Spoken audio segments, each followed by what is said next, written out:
Welcome. Hello, everyone. Richard Carlton here. We are live and in person. It's Friday afternoon at 1 o'clock. And yeah, Tom says, yeah, there. Elzo says, thank God it is Friday. Right. So we are set up here today.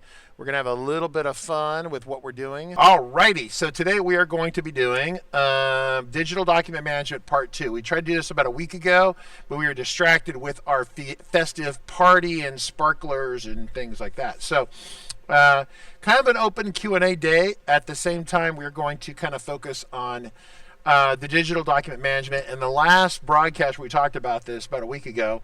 We were specifically we were talking about the kind of the couple features of the digital documents, and specifically doing the remote containers was a big part of it. Making sure that you don't store the actual container material in the FileMaker file, which will make a very fat FileMaker file. And what you need to do is have it saved separately, so it saves it in a directory next to it. That was an important part. I'm assuming everyone remembers that. And so that's a big part of it. And then another thing is that FileMaker does create thumbnails for you. So when you display something like this, that it's only giving us a small thumbnail. So that thumbnail is one thumbnail. That's another one. The actual source image for this is quite large. And so that's another performance speed item that the FileMaker platform does to speed our workers along, especially in a wide area network configuration. For those of you maybe missed this, it's kind of those little subtle technology things, but in the old days it was called the wide area network because companies had these big networks like building to building and city to city. Now it's called the internet, but wide area network and the internet, very loosely from our perspective, are the same thing. It results in slower performance. The farther the client is from the server, you have a more of a delay, right? And the delay is called. And so the longer that delay is, that's latency, right? Measured in milliseconds. We actually have dived in on that pretty deeply. So what we want to do is play with FileMaker GO a little bit and talk about the digital document management. So I've got my iPad right here, boop, boop, boop, and I'm going to activate the QuickTime player here, which is showing the closing video. I want it to actually show. Let's see, movie recording. We want it to not set. It's going to probably set to me. No, it's got to be on the iPad. There it goes. All right, so we can do it like this, or we could turn it. That's probably a little better that way. Just makes it easier. And so it's in my hand, and this is a live representation here of what you've got. If you have any, yeah, you should be fine. If you have any audio echoing or anything weird, let me know. So this is Pro, and it's doing peer-to-peer sharing with this file over here. And so what's interesting about FileMaker GO, and it's really this, it's like FileMaker GO gives you this mobility, which is great. But at the end of the day, the mobility is one thing, but the other capabilities that it gives you are really just amazing. So if I go down to the bottom, I'm going to hit the, come over here.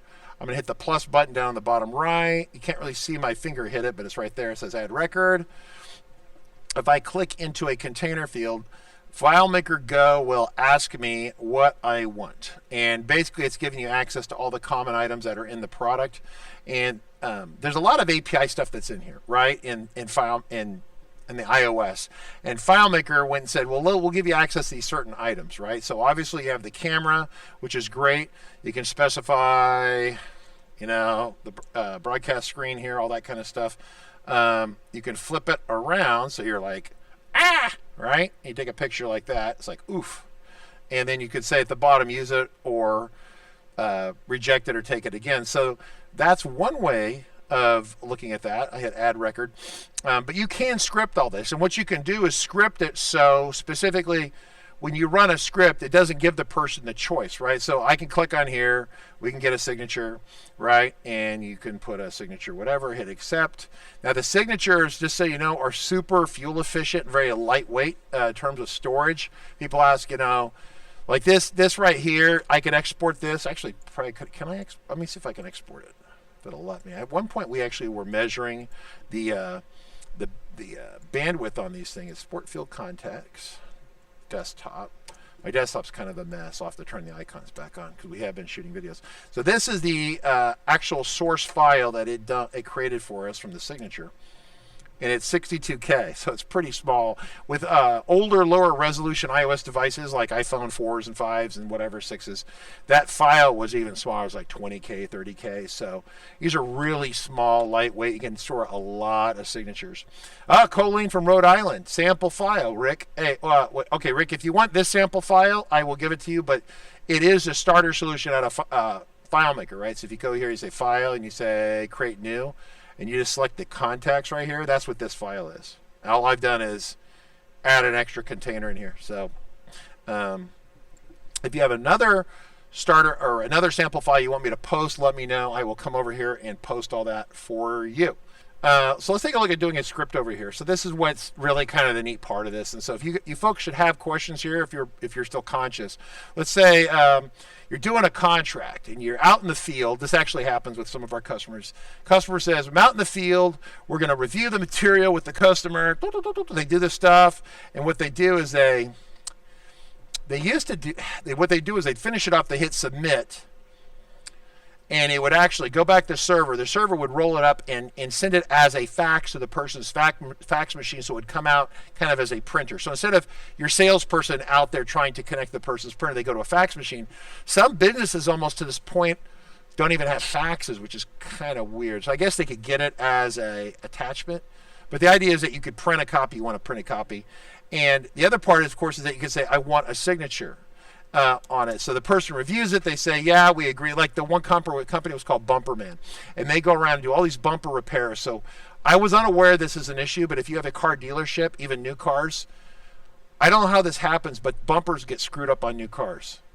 Not like someone takes delivery of it, but before they buy the car, the bumpers are like, I don't know. I don't understand how people wreck cars in parking lots. When the cars come off the semi-truck, they go in the parking lot, you buy the car. It should be in pristine condition.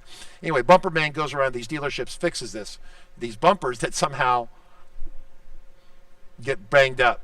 I don't know if they just push the cars off the semi-truck and they land on their hood. I don't know. So anyway, so it's strange, but it's a big business.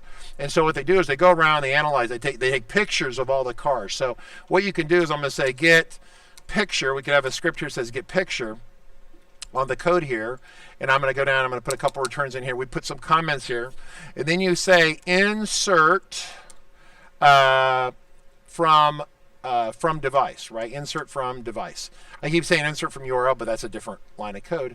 You can come over here and say device, right? Insert from device is right there. You can see it right there. You can put it over there.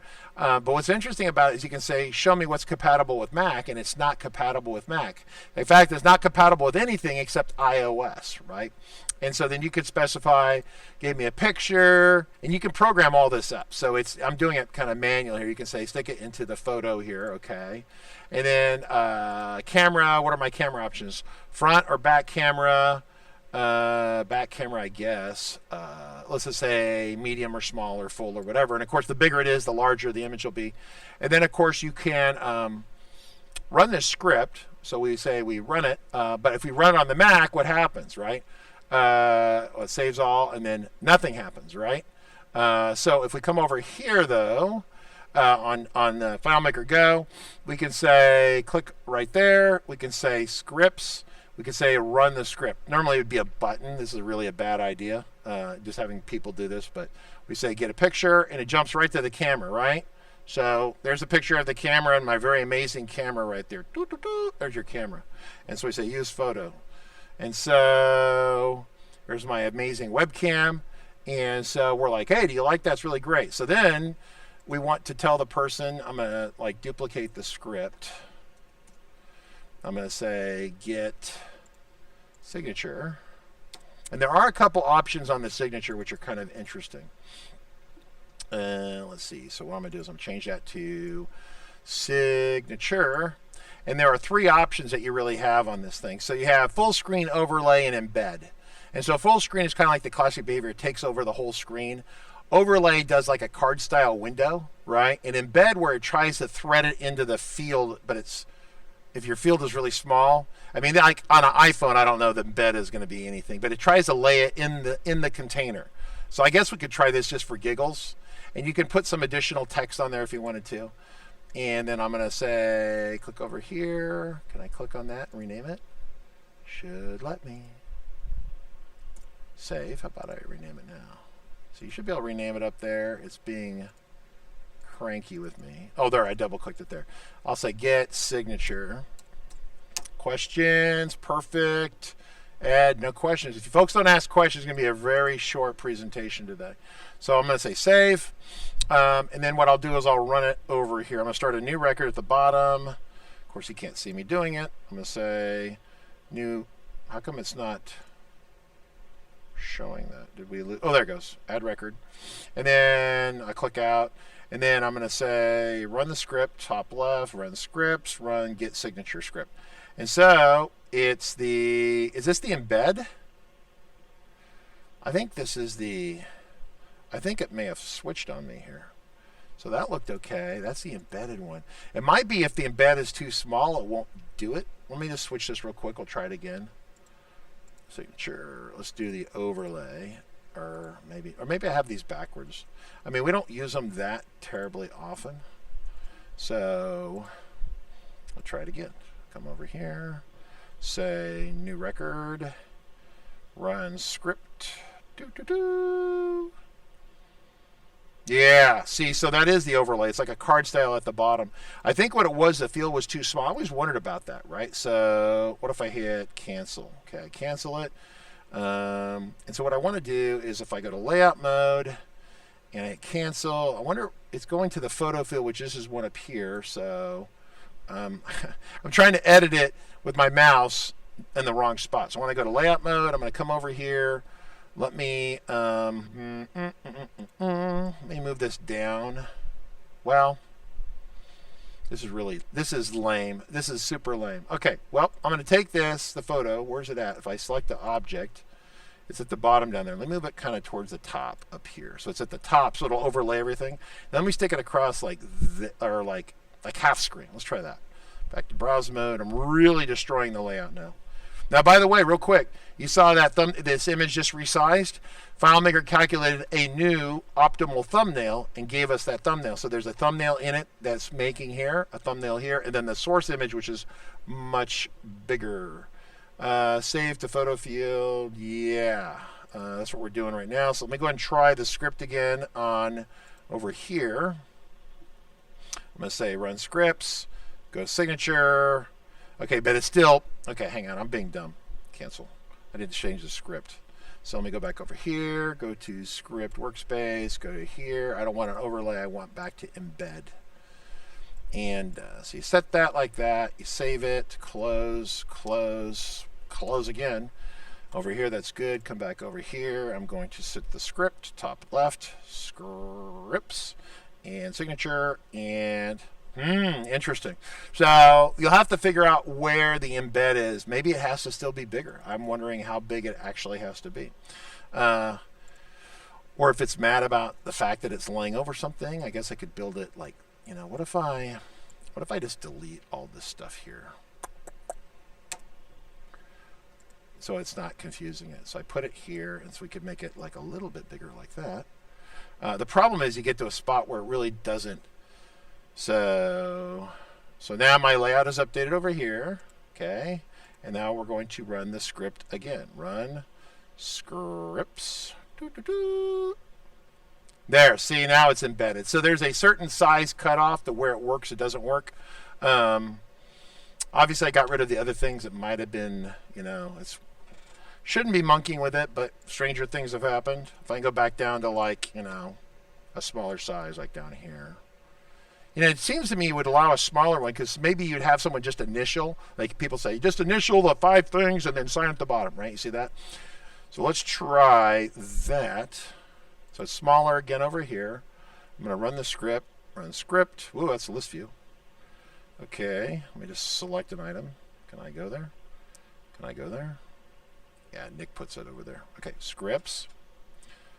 And okay, so I think it was getting messed up or pissed off because of other objects on the thing. So you can do it pretty small. So you can just say just initial, right? So there you go. So that's kind of the options on that. It's pretty slick. Which one I find tends to be more often used in business? Oh, without the doubt, the iPad, right? People, listen, this is how it works in consulting, okay? And maybe you've seen, folks have seen this too. So what happens in a legitimate conversation? FileMaker does this too, because once again, use the product as much as they should. So, or Claris, I should say. So what happens is everyone says, like starting point's a classic example. Okay. Oh, you need to have iPhone layouts because we all have iPhones and in our pockets, and we're going to do all this iPhone stuff. All right. And so you start looking at the iPhone, and they build a solution for their iPhone. And then they start kind of grumbling, and it's like, and then somewhere along the line, they'll like, oh, I'm going to try it on an iPad. And then they'll get an iPad out, and they're like, oh, this is the best ever. And so what it is that people have a mental thought process that since they have the phone in the pocket, they want to use the phone. But the problem is, in the world of FileMaker apps, FileMaker developers tend to build a lot of features because the business needs a lot of features, and they build all of that in the mobile device, and it overwhelms a small screen.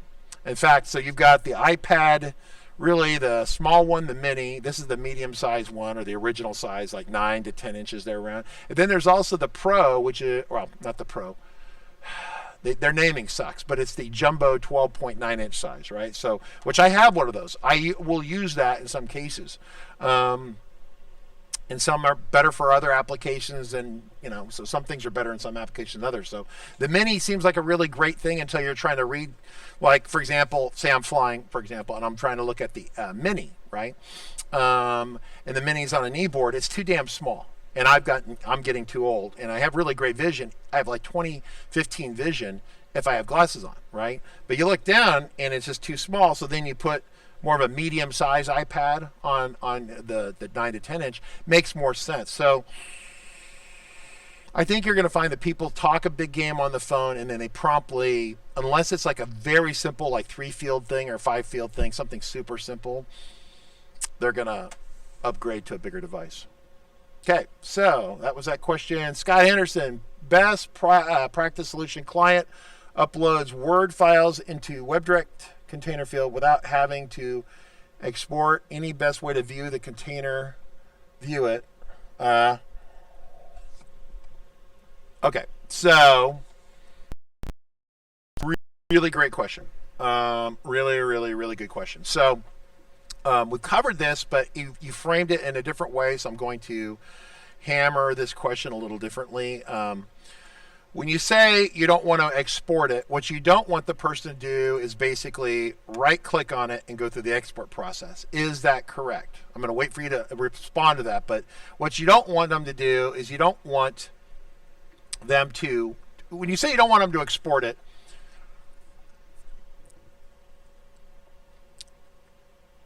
well, okay, back up. It's also say then hey, what's the best way to view it within the FileMaker Pro, within the FMP app? So once again, they submit it with WebDirect, and then they view it with Pro, right? Okay, so I'm assuming that's part of that. So you need to provide feedback here. Scott is asking this question. I'm going to copy and paste it over here for those of you in the Twitch world. I'm sorry, my bad. I'm going to paste it here real quick. You can see that. And so this is what Scott's talking about. So you do WebDirect to collect the data. They drag and drop it in there. You want to see it. So what we tend to do, and we had a script, we were playing with this the other day, and that is in starting point, we have already had this already built, and we built it a couple times. The idea is that you can, and the reason I use starting point because it's already in here. Oh, you can see I was doing a demo on some new stuff, but I can't show and talk about, so never mind. Let me get rid of that so it's not confusing to anyone. So we're in contacts, for example, and we have attached documents over here. Okay, so let me ask the question. So if I find the idea to really view the document well is that you want to actually do export it, but you want it to be scripted. And if you don't want to see it, then you need to save it to the temporary directory. And so what I'm trying to do is kind of set this up without tripping over everything else I've been doing here. And I do apologize. I'm going to hide this for now. I'm going to go back to Pro. And we're just going to deal with this in Pro. So if we have the PDF over here, I'm just going to stick it in here. Okay. This could be Word, Excel. It could be anything, even a video or a movie. If the person uploads it, you could view it with Pro without a problem. But okay, so Okay, yeah, okay, but well, okay.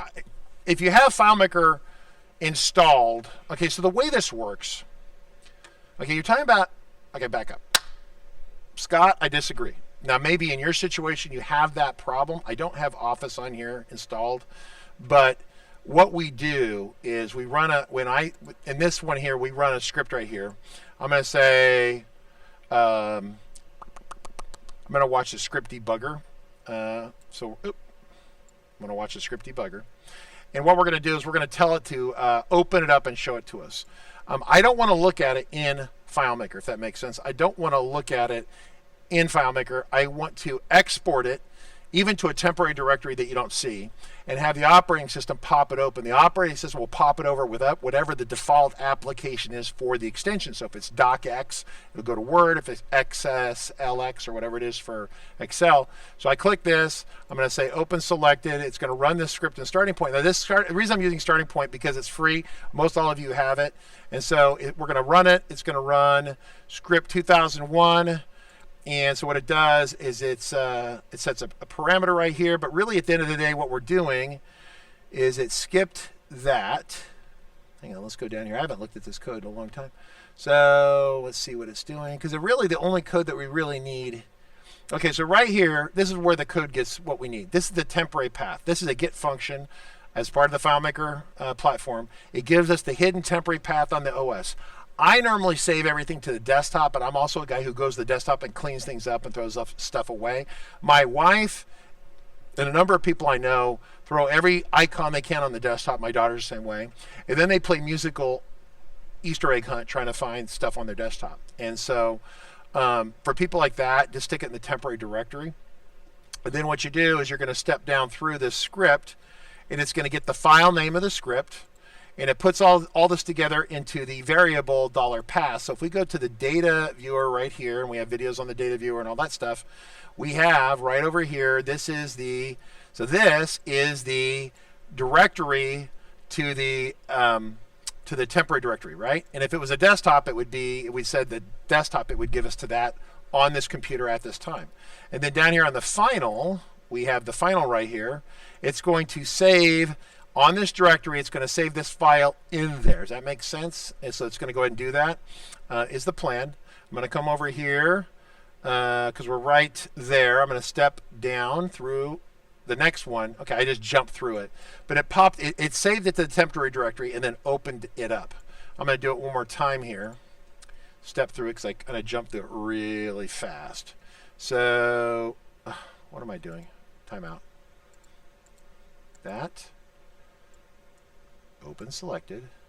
Okay, the script debugger's not running. My brain is failing. Script debugger. That's the data viewer. I don't want the data view anymore. So we're going to tell it to go. Nick Hunter cooked this up. I prefer to have buttons on each one. In his thing here, you click on it and then you run it. I don't know. I just prefer the buttons on each one. I'm very verbose like that. So then this is a script. Step down once again. Down here is where we set the value over here. Has to do with which repetition we're on, etc. But it doesn't matter. This is the part you care about. Set the path, set the file name, and the path will be a little different based upon whether it's Mac or Windows. And so what it does is you get the final path right here. Then you get to this command right here, which is export field contacts, and then automatically open after it exports it. And so that tells the operating system, please open it for me, however you might want to open it. And it will open up Word files, Photoshop files, it'll do whatever. If the app isn't in there, basically you're telling the operating system to open it. It's not up to FileMaker. So the operating system will do what it does. So I'm going to export it and open it, and there it is. So that's really the cool part with that. If a person uploads a PDF, you can view it with Pro. Yeah, so that was the previous content. Gotcha. Makes sense. Right on. Scott, if you have, listen, these scripts tend to be a little bit, in this one here, this is not too bad, but if you're going to write a script and you want to edit this, and I was going to cut down just to the minimum stuff you need to do the container thing, I would be like, get contact photo, set variable temporary. I'm not sure what this one is doing, if it's contact. I'm not sure why this one is different, because this is all you really need right here. The original, okay, this was the original script that we had right here, okay? But then Nick altered this a little bit so he could do, like, I think these are, if I'm not mistaken, I'm thinking this is a repeating field, which makes me want to vomit, right? So this is a repetition, that's a field, and these are the repetitions of the field. So it's a mathematical array, for those of you who have a math or engineering or science background. It's an array, a one-dimensional array, and that's what a repeating field is. So they adjust trajectory to know which cell they're targeting, which spot on the array they're targeting. So anyway, but the basic script that you need on there, which whatever that script was, I would look in starting point, I'd script 2001, and I would just take this top code right here. That's all you really need. And make sure it works on Windows too. It should. If not, let me know when the Windows folks there test it. But that's the idea. So you export it. I export to desktop because I like to see it. If we wanted to export it to the desktop, we would just change this code right here. We'd say... I'd say specify, I'd say get desktop path. See? And so that's all you have to do. So there's quite a few, and so that goes FileMaker just goes the operating system and says, give me that string. So I could save it, close it. If I ran it again, let me close this file here. Oh, cancel. Let me just minimize it. So let me get rid of it off of here, get rid of these things. I'm going to delete these items here so they're not there. And then I'm going to come down here. I'm going to say doc. I'm going to click on it. I'm going to say open. So now it's still going to open it, but it's going to save it to the desktop when it does it. So same process, then you see it in here. Once again, the temp directory keeps things cleaner, but frequently if I kick it out, I already want it anyway, if that makes sense. Something that I personally want to have, use, email to someone, whatever I want to do. So you have an option on that. I guess you could do hold an option, like if you're building this for your own team, you could train them that if they just do the export, it'll save it to temp. But if they want to have it on their desktop, you could always train them to like hold down a modifier. It doesn't even matter which modifier key. You can see if they hold down any shift, command, alt, control, whatever, and then they press it, then it would go, oh, we want different behavior. Go to the desktop for that. Yeah, Thomas. So it's hard for you to watch 400 videos a year. The difference is with the 400 videos a year, which you can't get elsewhere, is you have the option of getting the training you're looking for. So I understand. I can't even watch myself 400 times a year. It's a lot of Richard. But what you do is when you get, like we have this brand new video player here that's really awesome. It kind of very loosely looks like this, but it has all the courses in here, right, loaded in, plus all the LiveStream stuff loaded in. And then if you've bought the subscription, then all the other courses turn on. Otherwise, you get just the LiveStream ones. And you click, but what you could do is do a search. So show me anything on security, right? And so it allows you to do a search without digging through YouTube and all the buckets of crap on YouTube. Buckets and buckets and buckets of crap. And so all this stuff is the stuff that's on security. So you don't have to watch all the videos, just watch the ones that are going to help you, right? But doing an export out of a container and displaying it has to be the #1 requested training item I have. That happens some of you know this. It happens. Elzo's here all the time. He's like the #1, one of the #1 guys that shows up every time, on time. And he knows for a fact that this gets asked about every 2 or 3 days. So I didn't have one of the folks just build a very simple demo of this. That way we have it. So you don't have to dig through starting point to get it. But it's like the #1 requested thing.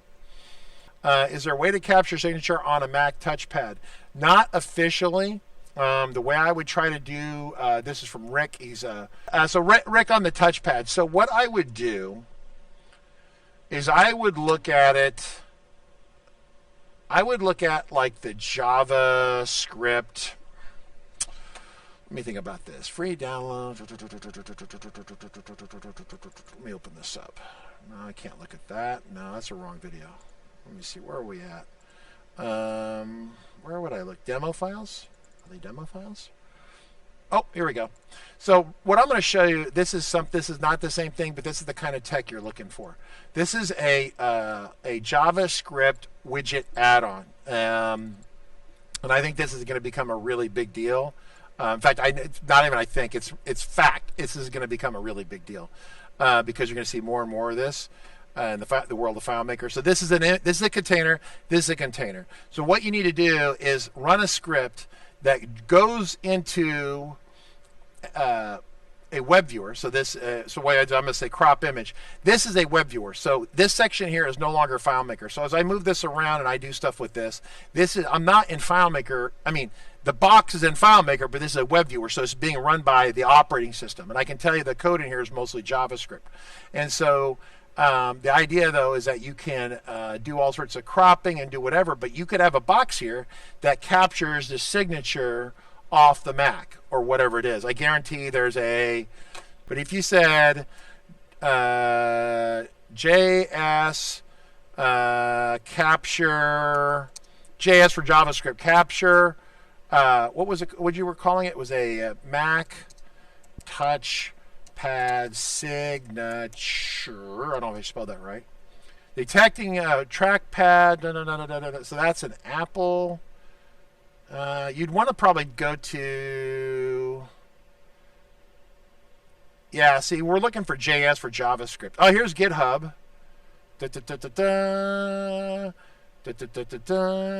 Drifting Ruby. Okay, so based on the title, I'm guessing that's Ruby on Rails, but you'd want, I don't know if you could use that or not, but what you're looking for is a JavaScript tool, and then you have to have it adapted, right? So library, drawing smooth on canvas, blah, blah, blah. Java, HTML5, canvas-based, drawing smoothly, blah, blah, blah, blah, blah. Right, so demo. So here's that's his file. So this is kind of what happens. You have to hunt around and find this. Demo works in desktop and mobile browsers. Okay, hit the demo. Wow. Well, okay, there it is on the Mac with my mouse. Awesome. So all you have to do is okay. I'm on a lie to all you guys right now. Here we go. Here comes the BS. Here we're going to a 49er football game, and there's the BS section at the end zone under the field goal, and you have a bad. And then they have to cut from that. You actually heard on national TV, and they're like, oh, never mind what the crowd is yelling. So I'm going to tell you, this is all really easy. So the JavaScript is in here. It's really easy just to hack it and stick it in FileMaker. Not true. But what you can do is work with a developer who's quite talented at this, because I guarantee that this right here would work for Rick. I think it's Rick, right? It's Rick? I think it's Rick. Or Richard. And what you do is you have it take that image and send it back to FileMaker. And so this is it. This is actually the answer to your question. I'm just gonna save this. Go backwards and save this.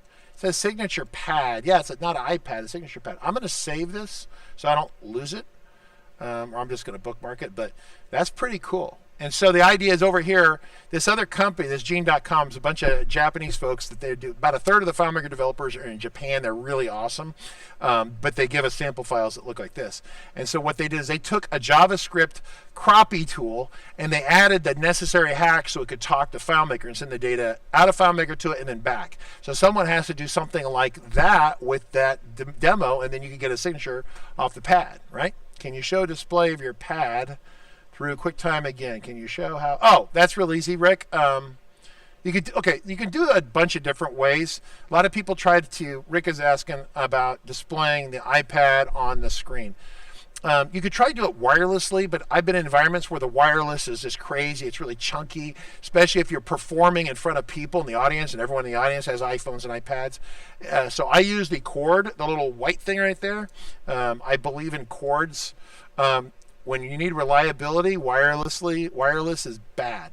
So what I'm going to do is I'm going to come over here. I'm going to go to the QuickTime player on the Mac. I say new movie. And what you can do is you can specify the source of the movie is either the iPad if I have one plugged in, or like the camera. So then there's the other camera of me, right? So then you got Too Much Richard. And that one on the left is actually left and right organized correctly. And as you can see, the monitors over here, this is where I'm monitoring your comments and things. And then on the left, I reverse it. That way, when you see me talking, it looks like I'm talking into the conversation, right? So what you do is you come over here, and of course you have this thing right here. It's kind of a pain, but if you mouse moves off the window, it goes away. And so, but I can change the source to the iPad.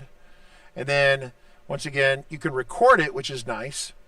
So the iPad is like that. So notice it looks kind of like that up there. And if I turn the iPad, then it reacclimates and reorients. And then the mouse is over it, so you get the little record. So you can record it, makes a nice movie, and you can resize it. And so it's handy to kind of do that. Now, obviously, this is a really ugly display right now. I just totally hacked it to death. So, but that's kind of how that works. Okay. I'm going to press a button right here. This is going to bring up the basically the levels of training that I specifically identify in our training or in our course. And basically what we have are, it's a little bit oversized right now, but basically most developers fall into somewhere in this range, obviously, but it's, you know, brand new developers who just kind of learning what a relationship is, and they're confused by one-to-many and all that kind of stuff. Then you got intermediate developers who have intermediate level knowledge, and you have senior developers. Really, a senior developer is not just someone who's been using FileMaker. I got people I meet, I've been using FileMaker for 20 years, except they've never done any advanced things in FileMaker for 20 years. They've just been using the basic tools over and over. You've been around long enough to be a senior. Seniors can generally be created in about 7 years.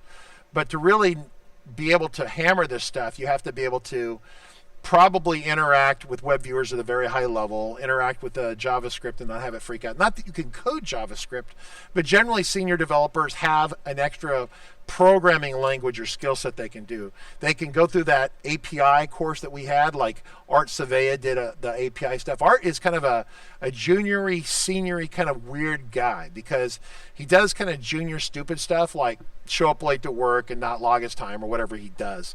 And then, but then he turns around and does seniory stuff. So he, organizationally, he's been around for 3 or 4 years. He's very talented, but he's kind of this junior person that we're trying to grow up to be a big engineer.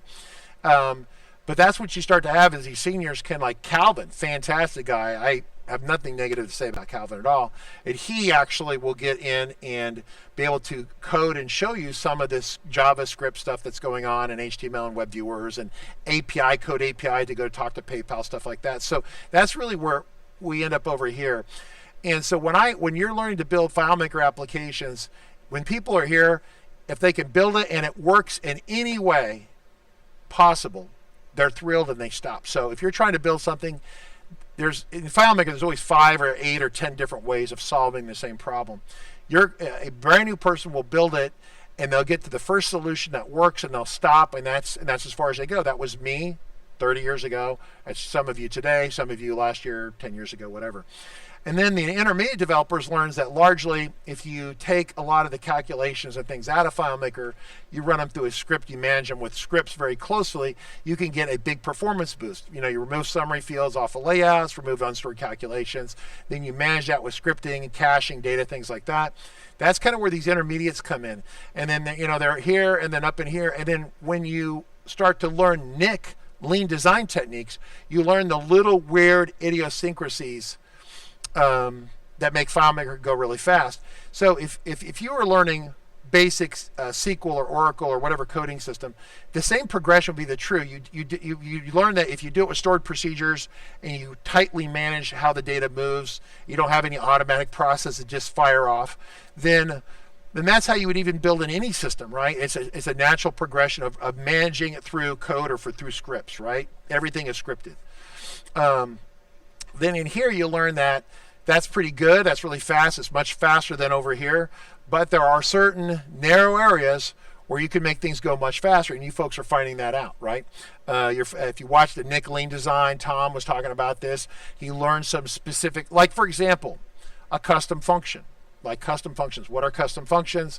This is a perfect example of something. So if we're in field definitions and you have, let's say this calculation right here, okay? It doesn't matter what the calc is, but say it's a big calc and it's complicated. This calc runs at whatever speed. Let's just say it goes 30 miles an hour, okay?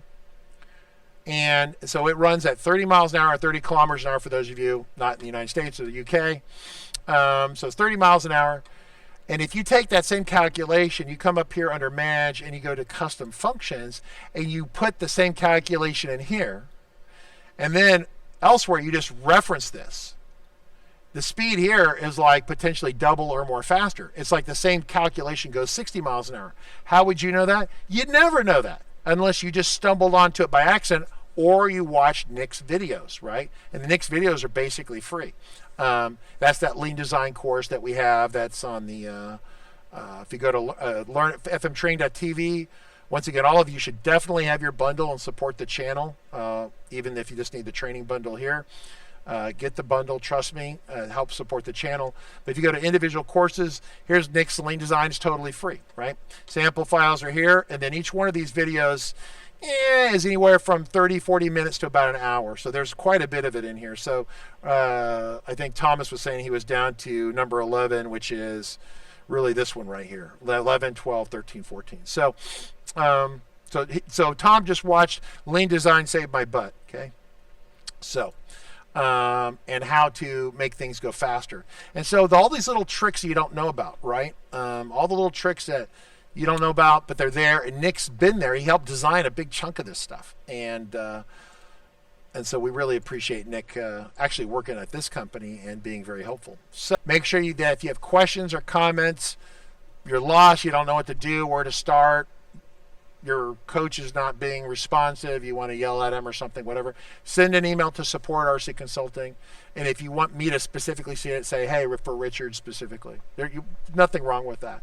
And listen, all those people work for me, so if they monkey around with an email meant for me, then might be their last day. So don't worry about it. Just shoot the email there, and it gets triaged. We do have tech support triage on Saturday, not so much on Sunday. I typically cover it on Sunday, and then so we can respond to your questions and answer them. So awesome. Nathan Schneider's here. So once again, everyone, thank you. Anything new in FM Gallery? Nick saw, so the question is, what is FM Gallery? It's a Nick art imaging thing. Nick saw this crappie thing that we were doing here, and it blew his mind, right? So let me close that, see if I can reopen it. So the crappie thing here, where you can crop an image and do different things and then change the aspect ratio and stuff. He was blown away by this. He wants to put that in there. So at some point he will do that, but you should shoot him an email or shoot the email to support, and we will just forward it to him unless you have his direct email. But let him know that you'd love to see new features in FM Gallery. If he knows that you are paying attention to him, if he knows, I don't want to say this overly dramatically, but you love him, or that you're looking forward to stuff he's doing, let him know, because Nick doesn't, at the end of the day, Nick doesn't really, I can't count how many people in the last 3 months have tried to hire Nick. Nick doesn't care about being a millionaire or all that kind of he just wants that he builds things that make people's lives better. And if you're able to say something like that to him and say, hey, thank you or whatever, and I do that all the time for the guy, but he loves to hear it from other people. And it really pumps him up, makes him feel good. Then he'll go off and do updates or upgrades or whatever. So I definitely he likes that. Some people are all about the money. Some people are all about the title, the fame. Nick doesn't care about the fame. He just wants to, but if he helps people, he know that some of that will come, but he wants to just be the guy that's super helpful. And that's kind of what we do here. So I'm just speaking from the heart on that. That's the way he is. So if you want to get his attention, tell him how his stuff has helped you and what you're doing, and then he'll be purring like a cat the rest of the day. He'll love it. So anyway, that's the secret to Nick. Not everyone's the same way. Some people, you have to show up with stacks of cash. Here's a stack of $50,000. Then they'll go, oh, okay. So that's not everyone's a little different. So anyway, if you haven't bought our training in any way, feel free to check out the training. If you would like a discount on these prices here, send us an email to support@RC Consulting. We will give you a coupon for $50 off, is the way that works. And so you can get it cheaper. If you want to know what's in these bundles, drill down and check them out. There's a lot of information here on that. So with that, I appreciate it. We'll see you on Monday.